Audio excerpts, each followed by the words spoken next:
قالوا اتخذ اللہ ولدا سبحانہ، انہوں نے کہا کہ اللہ نے اولاد اختیار کی ہے، وہ پاک ہے اس سے، هو الغنی، وہ بے نیاز ہے۔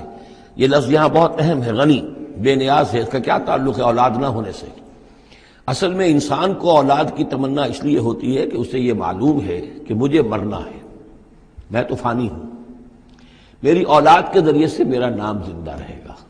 انسان کے اندر جو ایک خواہش ہے کہ میرا نام باقی رہے، میری یاد باقی رہے، تو اس کا تسلسل ہے جو اولاد کے ذریعے سے۔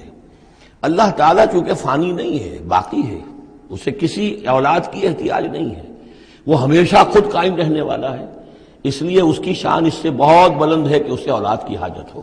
هو الغنی، وہ تو اس سے غنی ہے، بے نیاز ہے۔ لہو ما فی السماوات و ما فی الارض، اسی کا ہے جو کچھ کہ ہے آسمانوں میں اور جو کچھ کہ ہے زمین میں۔